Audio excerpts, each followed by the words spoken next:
आणि आता news top 9 कडे आपण वळूयात। सुरुवातीला राजकीय टॉप 9 बातम्या। शिंदे फडणवीस अजित पवारांची अमित शहांसोबत 1.5 तास बैठक। महायुतीच्या जागावाटपावर रात्री उशिरापर्यंत दिल्लीत खलबत। जागावाटपाचा पेच सोडवण्यासाठी तिसऱ्यांदा दिल्लीवारी।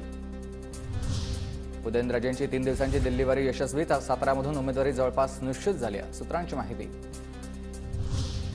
उदयनराजेंना भाजपनं 5-5 दिवस दिल्लीत वेटिंगला ठेवलंय। उदयनराजेंच्या उमेदवारीवरून संजय राऊतांचा भाजपावर जोरदार निशाणा। त्याला 5-5 दिवस तुम्ही तिथे वेटिंगला ठेवता।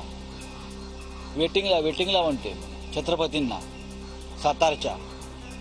खरं म्हणते याचा विचार उदयनराजे भोसले यांनी करायला हवा।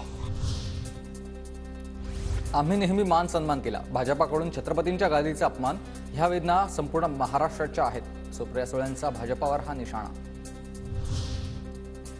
प्रकाश आंबेडकरांनी एकतर्फी युती तोडण्याची घोषणा केली। एकत्र बसून प्रकाश आंबेडकरांनी चर्चा करायला हवी होती। आंबेडकरांना दिलेला 4 जागांचा प्रस्ताव कायम आहे, ते निर्णयाचा फेरविचार करतील, राऊतांचं हे वक्तव्य। काँग्रेसची लोकसभेची राज्यातील दुसरी यादी जाहीर। नागपुरातून विकास ठाकरेंना, रामटेकमधून रश्मी बर्वेंना उमेदवारी, तर गडचिरोलीमधून नामदेव किरसान आणि भंडारा गोंदियातून प्रशांत पडोलेंना उमेदवारी। नागपूरमध्ये नितीन गडकरी आणि विकास ठाकरेंमध्ये लढत निश्चित। काँग्रेसकडून विकास ठाकरेंना उमेदवारी जाहीर।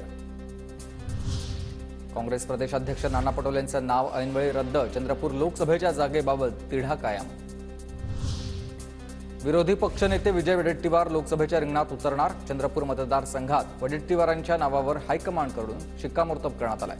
चंद्रपूर, वडेट्टीवार आणि मुनगंटीवार असा सामना असेल।